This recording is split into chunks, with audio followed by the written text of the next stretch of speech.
আজকে আমরা বলবো যে বাংলাদেশ এবং জাপানের মধ্যে যে আমাদের যে বিদ্যমান যে সম্পর্ক এটা আরো নতুন উচ্চতায় উঠলো।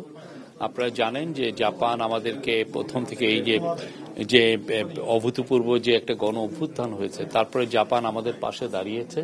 আজকে জাপানি প্রাইম মিনিস্টার শিগেরু ইশিকাওয়ার সাথে আমাদের চিফ অ্যাডভাইজার প্রফেসর মোহাম্মদ ইউনূসের একটা খুবই সৌহার্দ্যপূর্ণ মিটিং হলো।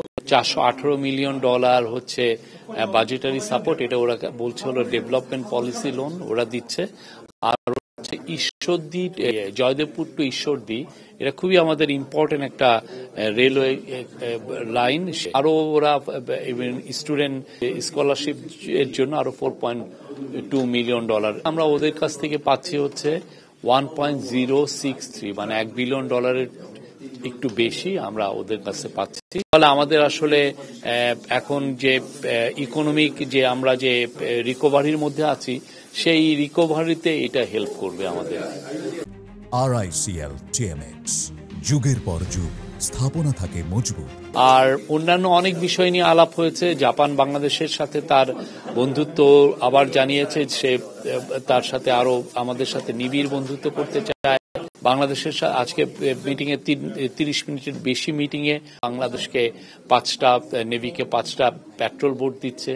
তারপরে হচ্ছে আপনারা জানেন যে সাইকেল তৈরি করার জন্য ওইখানে আপনার 6টা এমওইউ হয়েছে। একটা হচ্ছে যে খুবই ইম্পর্টেন্ট সাইকেল, এটা হচ্ছে ইলেকট্রিক সাইকেল তৈরি করার জন্য একটা ফ্যাক্টরি স্থাপন করা হচ্ছে। এই প্রজেক্টের বিষয়ে যে তারা আবার জানিয়েছেন যে তারা বাংলাদেশের পাশে থাকবেন, বাংলাদেশকে সহায়তা করবেন। ওরা বলছে বাংলাদেশের সমস্ত কিছুতে ওরা হেল্প করবে এবং এই বাংলাদেশের যে ইলেকশনের ক্ষেত্রেও তারা হেল্প করবে। ইলেকশনে আমাদের ভোটার রেজিস্ট্রেশন এগুলো অনেক কিছু আছে, তো এটার জন্য আমরা তাদের কাছে কিছু কিছু ইস্যুতে আমরা সাহায্য চেয়েছি। তারা জানিয়েছে যে তারা আমাদের পাশে থাকবে। প্রবাসী বাংলাদেশিদের কাছ থেকে, বিশেষ করে জাপানিদের কাছ থেকে উনি অনেক কথা শুনলেন। তাদের অনেক বক্তব্য ছিল, উনি প্রত্যেকটা কথাই শুনেছেন, অনেকে তাকে লিখিতও জানিয়েছেন।